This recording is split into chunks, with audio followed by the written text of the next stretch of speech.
Cédric Maillard, bonjour. Bonjour.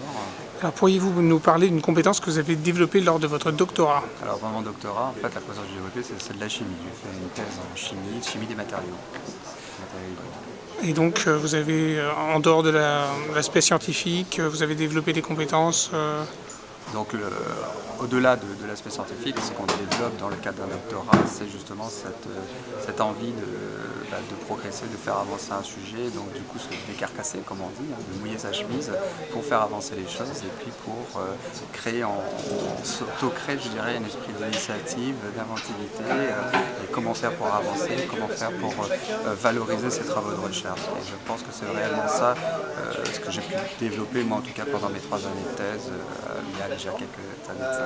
D'accord. Et justement, ça vous a servi pour créer une entreprise. Comment vous avez valorisé ces compétences? Alors en fait, donc ces compétences de gérer l'innovation, d'aller chercher justement comment faire, etc., cette pluridisciplinarité, entre guillemets, ça vous suit.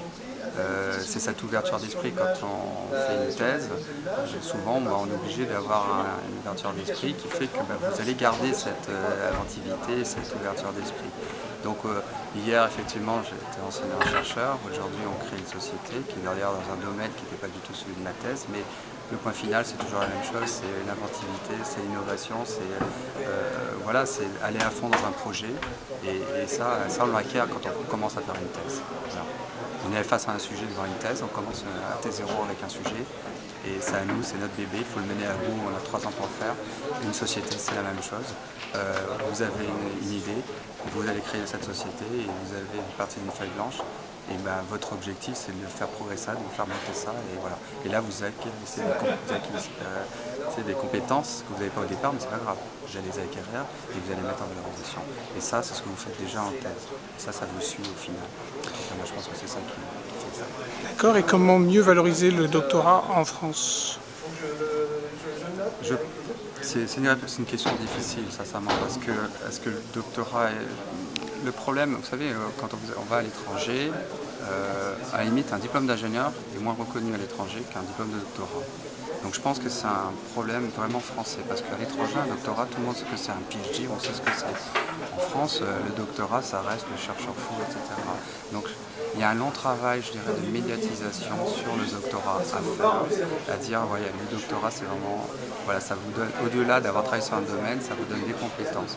Donc ça, c'est vraiment, voilà, c'est plutôt des actions médiatiques qui sont plus importantes à faire. Après, vous savez, la valorisation des doctorats, elle est déjà faite. Quand vous faites une thèse, vous avez, à l'époque c'était le CES, on vous donne des formations pour valoriser comment parler de votre thèse à un grand public.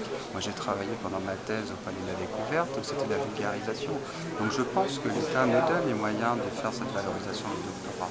C'est simplement plutôt les entreprises qui voient les docteurs d'une autre façon. Mais c'est vraiment purement français à mon sens, parce qu'à l'étranger, au contraire, les gens sont fiers de mettre PhD, etc. Et c'est reconnu un doctorat. Beaucoup moins qu'un diplôme d'ingénieur. Voilà. D'accord. Ben merci.